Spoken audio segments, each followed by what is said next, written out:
Salut à tous et bienvenue pour cette nouvelle vidéo preview Sora NBA saison 2025-2026. Aujourd'hui, on va parler des Sacramento Kings. Comme d'habitude, n'oubliez pas de vous abonner, de mettre un like, de mettre un commentaire et surtout de partager cette vidéo. On a besoin d'un maximum de soutien pour ce long marathon que sont les previews Sora NBA. Petit rappel sur le format de cette preview Sora NBA. Elle se divise en 3 parties. La première partie qui est le récap où l'on regarde ce qui s'est passé l'année dernière d'un point de vue statistique NBA, mais aussi Sora NBA. Une deuxième partie qui est consacrée au roster, où l'on verra les mouvements de l'été, la rotation à venir et aussi les rookies qui arrivent. Et enfin, la troisième et dernière partie, les choix, où on indique les joueurs qu'il faudrait avoir sur la saison prochaine, mais aussi les forces et faiblesses de l'effectif que l'on pourra utiliser sur cette nouvelle saison NBA 2025-2026. Allez, c'est parti, on commence par le récap. Les Sacramento Kings qui finissent à une 9e place de la conférence Ouest, encore une fois dans le play-in, encore une fois éliminés lors du play-in, cette fois-ci au premier tour contre Dallas. C'est une équipe vraiment qui a été middle, qui a eu du mal à se dépêtrer de ce range entre la 10e et la 7e place. Pas assez bon pour aller tutoyer, aller titiller les équipes du top 6. Encore une fois, bon voilà, on est loin du light de Beam il y a 2 ans. Ça a vraiment, c'est resté mid en fait, ça a vraiment pas évolué. On plafonne voilà à un certain niveau.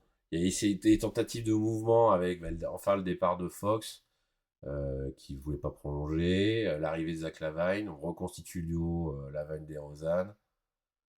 Ça n'a pas marché à Chicago, alors pourquoi ça marcherait à Sacramento? Bon, donc il y a eu des petites tentatives, mais c'est pas suffisant face au niveau de l'Ouest qui est attendu. On est quand même sur une attaque qui est quand même la 10e de la ligue. C'est quand même une très bonne attaque, mais malheureusement en défense on est trop bas. On est limite dernier tiers, un 19e, avec finalement un net rating enfin positif de plus 5, donc, mais milieu. Donc c'est clairement pas suffisant dans une conférence Ouest qui est impitoyable sur l'état de forme et sur les statistiques des équipes. Et là, on a confirmé la pente descendante que prend Sacramento depuis l'Aide de Bim il y a deux saisons, quoi. Si on regarde un peu plus près au niveau des stats d'équipe, on peut voir quand même que c'est Sacramento l'une des meilleures équipes en termes d'efficacité au shoot à 2 points, en étant la 4e équipe à tenter plus de shoot, en étant la 7e à les mettre, à avoir un bon pourcentage. Par contre, le 3 points a été catastrophique toute la saison, pour ça que Werther est parti notamment. Les lignes arrière, ça a vraiment été compliqué, les 3 points. Yann Murray qui a eu aussi de gros trous d'air, c'était compliqué pour lui le shooting. Donc voilà, il y a trop de grosses différentiels entre le 2 points et le 3 points. Donc en fait, les défenses, elles pouvaient dire allez-y, shootez, les Kings, on attend que vous en mettiez. Mais par contre, on verrouille l'intérieur. Donc le jeu était lisible par rapport à ce que proposait Sacramento. Et si on regarde au niveau des autres stats, bon, c'est moyen bas.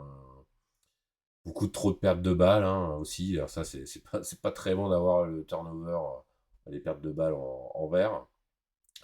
Donc c'est trop faiblard pour espérer autre chose qu'un play-in côté conférence Ouest. Du côté de Sora NBA, les joueurs qu'on peut retenir sur cette saison des Sacramento Kings, le premier, c'est le Tsar, c'est bien évidemment Domantas Sabonis, 16e joueur de la saison dans Sora NBA.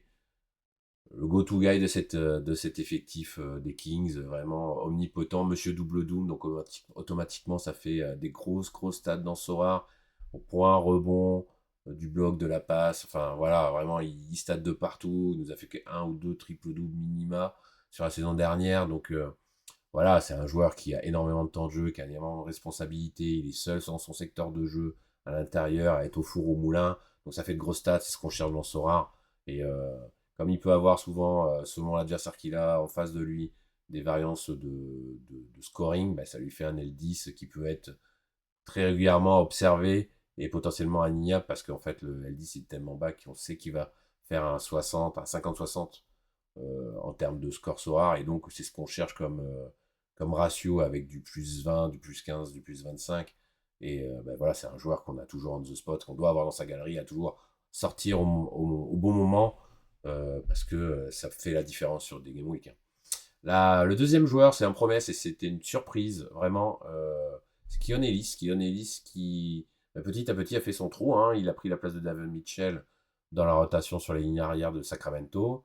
Fox est parti en courte saison, c'est lui qui a récupéré le lead et le poste de titu à Sacramento. Bon, il y a une alternance avec un Monk, mais qui a été souvent absent à cause des blessures. Mais en fait, il n'a pas démérité. Franchement, il a montré de très bonnes choses. 208e joueur Sora.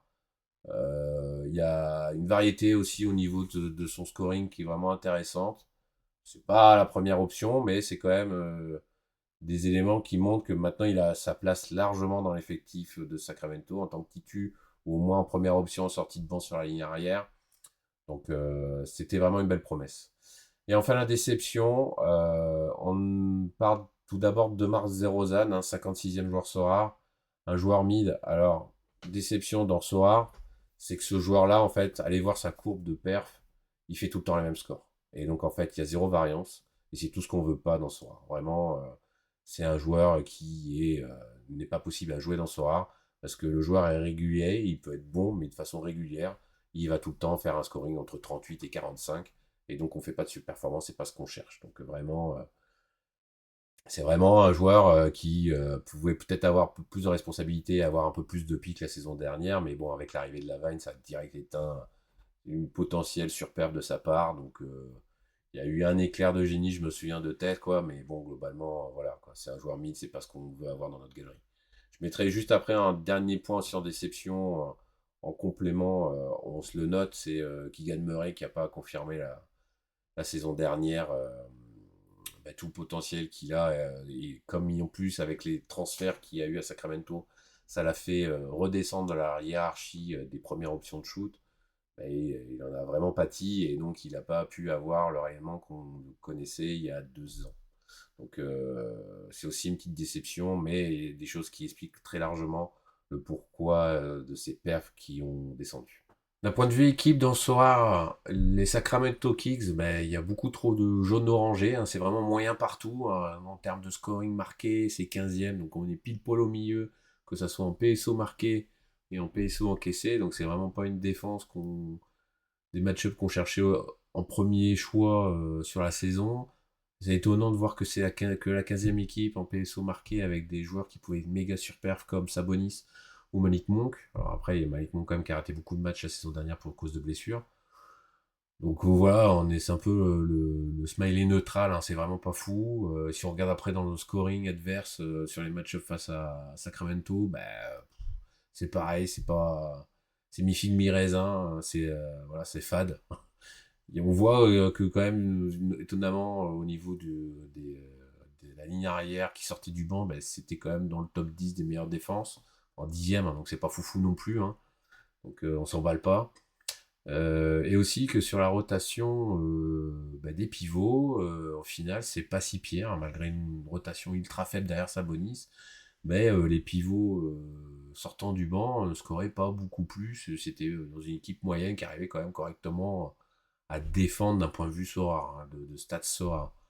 Donc voilà, il n'y a pas d'emballement sur l'attaque, pas d'emballement sur la défense, où en fait c'est pas l'équipe qu'on cherche, le match premier qu'on cherche. Donc c'est pas non plus une équipe qui scorait énormément en défense. Donc c'est vraiment c'est la sensation d'avoir un plat fat devant nous. En fait, bon voilà, on s'emballe pas. C'est un peu tristou. Voilà. Avec tout ce récapitulatif de la saison dernière, on va maintenant voir ce qui s'est passé cet été et on va parler du roster. Le roster, on commence par le marché de l'été. Marché de l'été très très très calme. On ne change pas une équipe qui est au milieu, on va dire. Le plus gros départ, c'est Jonas Valanciunas, qui a fait 6 mois de tourisme à Sacramento, en Californie.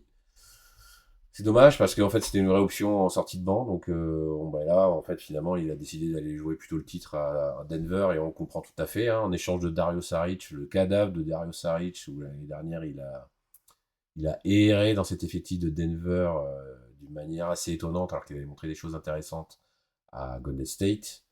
La perte aussi de Terrence Davis, alors là c'est vraiment anecdotique, hein, c'était un joueur de bout de rotation. Hein.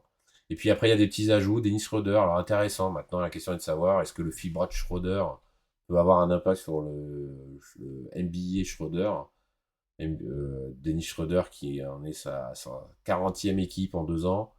Il fait que voyager. Ce serait bien qu'il arrive à se poser. Il aurait potentiellement un jeu qui pourrait aller avec Sacramento, hein, qui pourrait être un renfort vraiment intéressant.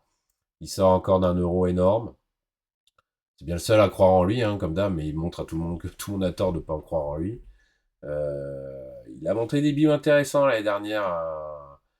Il était allé à Détroit notamment, à Brooklyn. Donc il y a des choses qui peuvent être intéressantes chez ce joueur de Dennis Schroeder en NBA.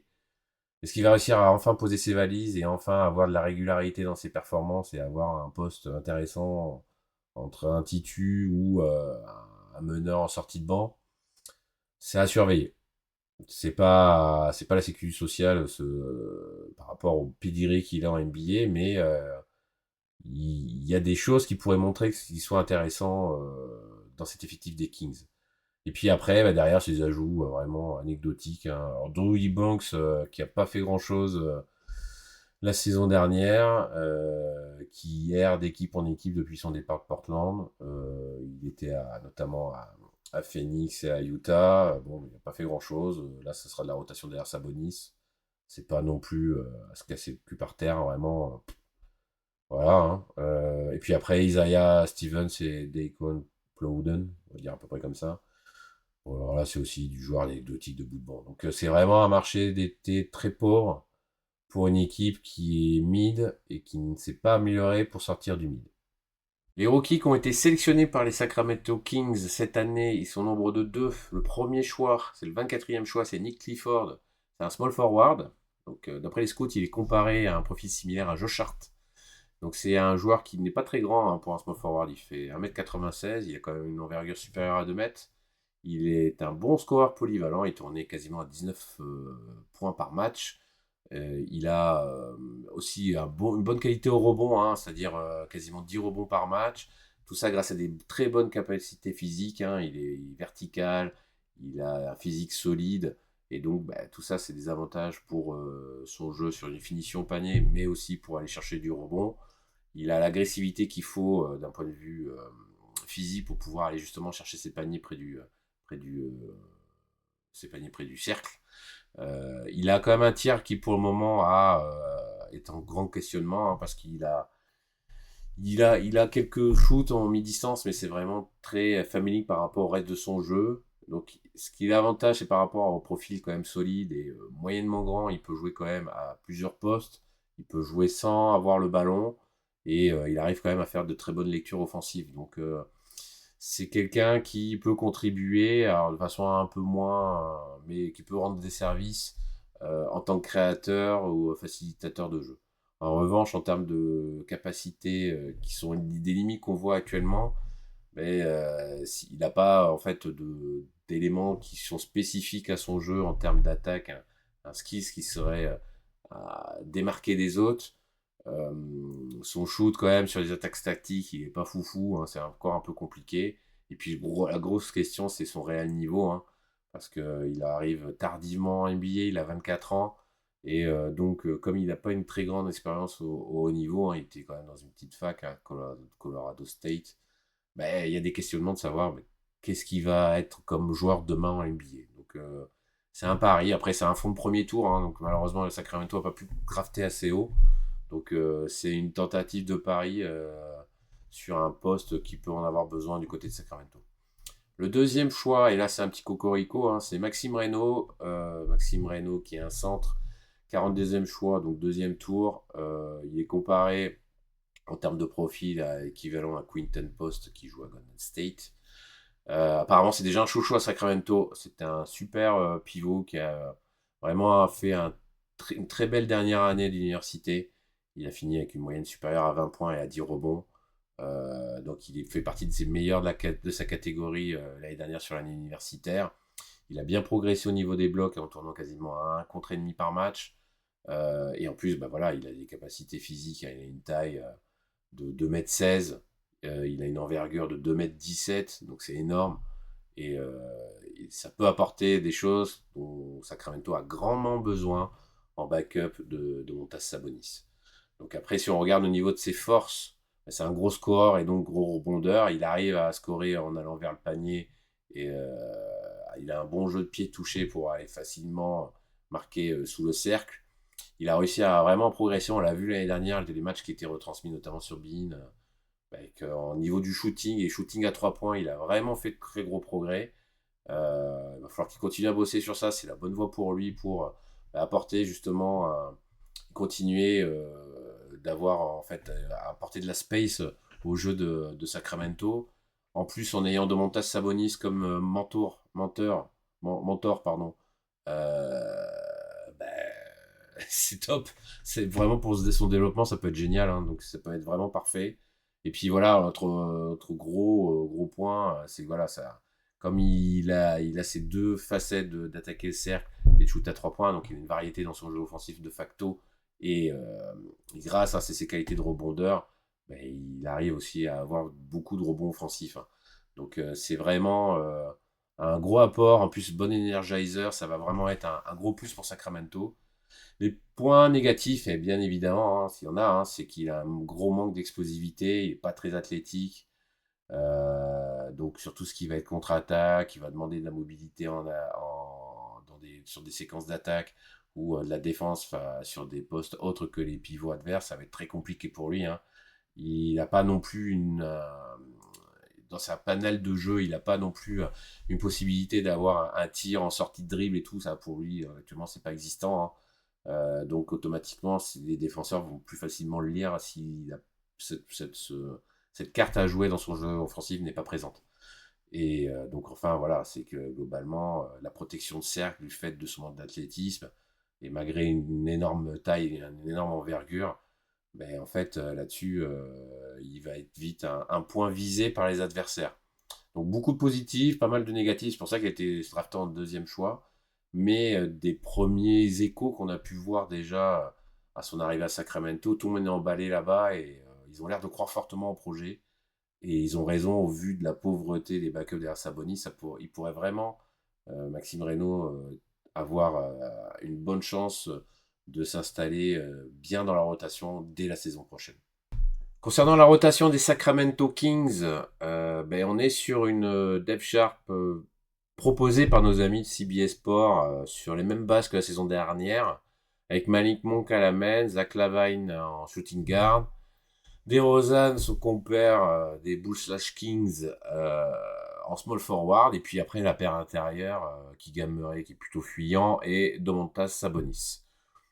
Donc pour eux, bis repetita, on change pas une équipe qui gagne pas trop. Et puis après derrière, bah, sur la seconde et troisième unit, bah, ça semble déjà un peu court, hein. Il y a déjà des noms qui se répètent, c'est jamais très bon signe.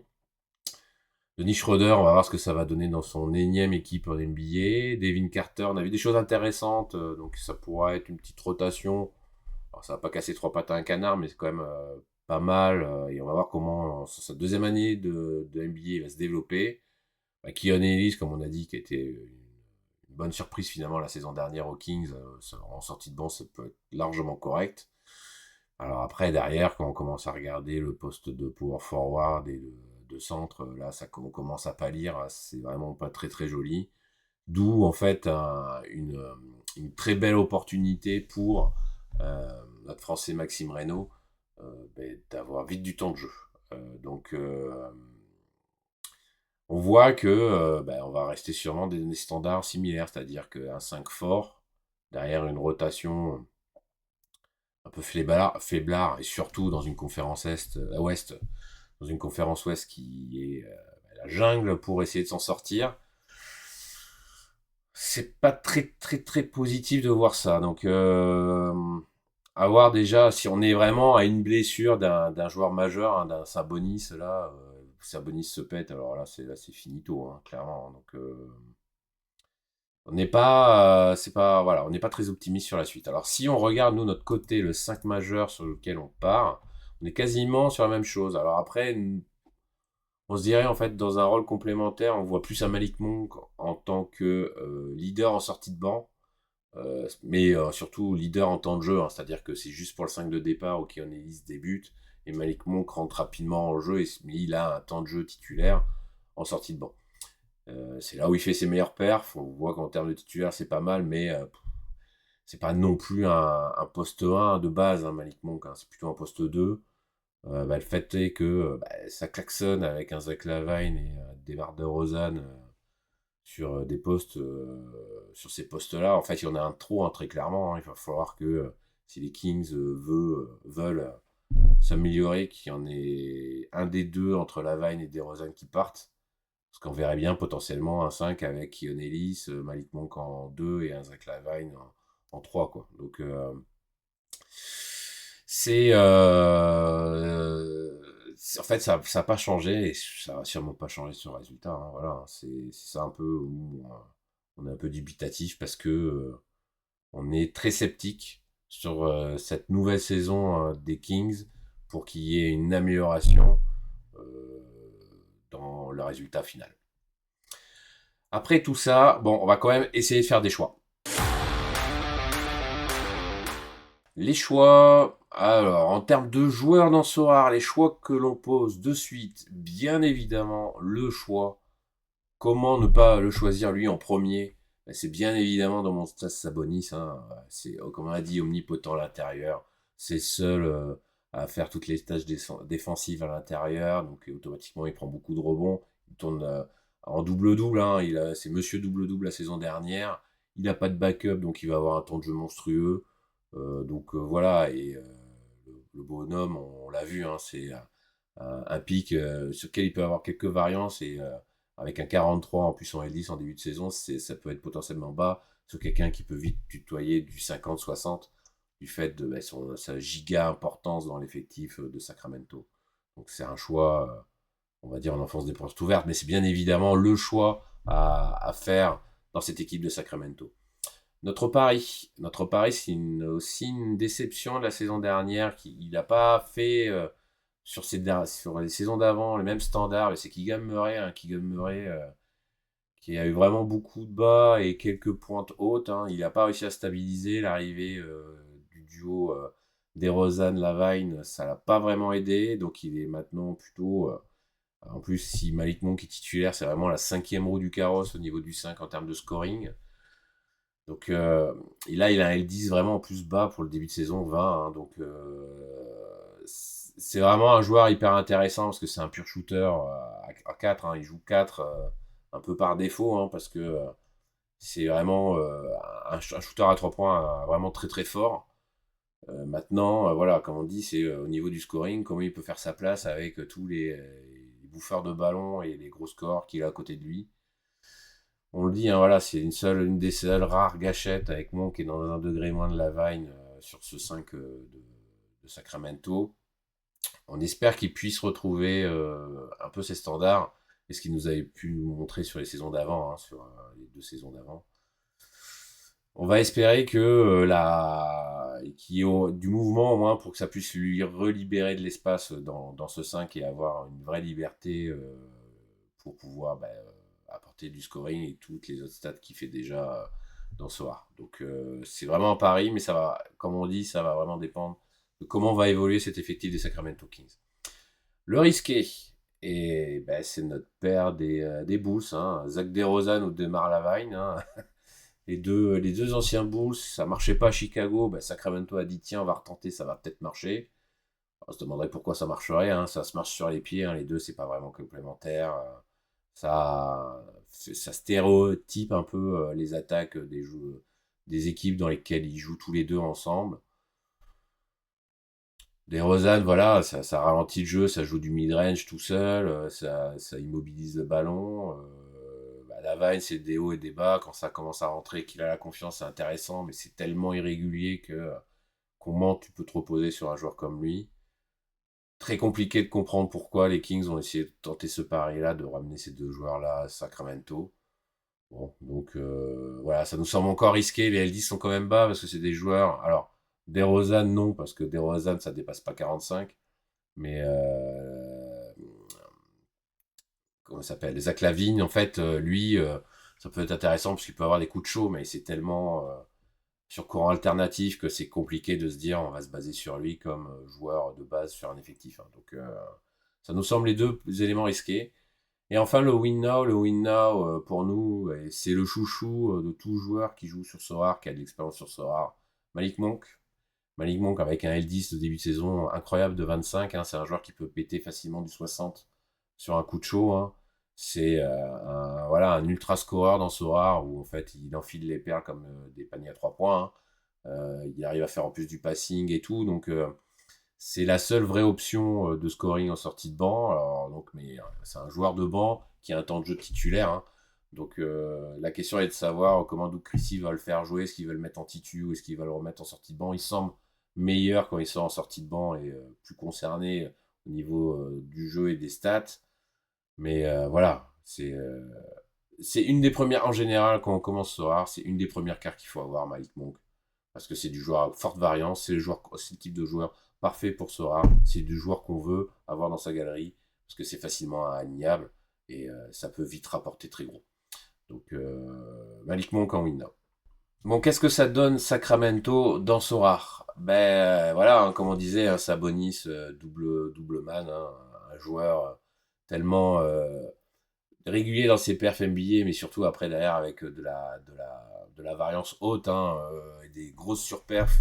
Ben, c'est du joueur qu'on aime avoir côté Sorar. Hein, donc c'est un joueur vraiment à essayer de viser sur une saison. Hein, ça semble être encore un bon choix cette année, puisque ben, il sera tout seul en réelle option en poste de centre. Après, ben, on se demande aussi, ben voilà, Zach Lavine et DeMar DeRozan, qu'est-ce que ça va donner? Est-ce que ça va rester sur toute la saison à Sacramento? Est-ce que ça va marcher? Hyper dubitatif, hein, franchement. Comment ça va réellement se dérouler leur fonctionnement sur une saison entière, cette fois-ci sous le maillot de Sacramento. À Chicago, ça n'a pas marché, donc bon, est-ce que ça peut marcher à Sacramento? On y croit moyen. Qui va être le leader en sortie de banc? Alors, est-ce que ce sera Monk? Monk qui sera le leader en sortie de banc. Si c'est pas lui, un Schroeder, un Keon Ellis. Beaucoup de questions par rapport à qui peut essayer d'amener le banc. Hein, mais ça va être vraiment un gros questionnement sur cette saison. Donc voilà, côté Sacramento, voilà, ça bonisse. Et puis après, comme on parlait juste avant, le Malik Monk qui est une base certaine dans cet effectif de Sacramento. Si on regarde du côté des adversaires de Sacramento lors des match-ups face à Sacramento, ben on l'a vu, hein, rotation intérieure ultra faible, hein, sur le poste 200 derrière Sabonis, il n'y a personne. Au niveau du power forward, c'est pas beaucoup mieux. On va voir comment va s'intégrer Maxime Reynaud là-dessus pour level up un peu tout ça. Mais voilà, c'est un spot direct à poser. C'est une évidence pour tous quand on joue sur ce rare de viser un ailier fort ou un pivot de l'équipe qui joue face à Sacramento. Donc ça, c'est vraiment un truc à vraiment garder en tête dans les premiers choix. Et enfin, bah, la deuxième question, qui va défendre dans cet effectif de Sacramento? On n'a rien changé, quasiment rien. Et bah, c'était une défense limite dernier tiers. Ça va pas s'aider, hein, ça va pas aider, ça va pas aller en s'améliorant. Donc franchement, qui va défendre? Donc globalement, voilà, hein, les Sacramento Kings, ça peut être une équipe vraiment intéressante avec des très fortes individualités face à eux, qui peuvent vraiment faire des gros scoring face à Sacramento. Cette preview concernant les Sacramento Kings est maintenant finie. On espère qu'elle vous a plu. Alors n'oubliez pas de partager, liker, de mettre un commentaire pour nous aider à référencer, à envoyer de la force aussi pour ce long marathon des previews Sora NBA saison 2025-2026. On se retrouve demain pour une nouvelle vidéo. Allez, tchuss!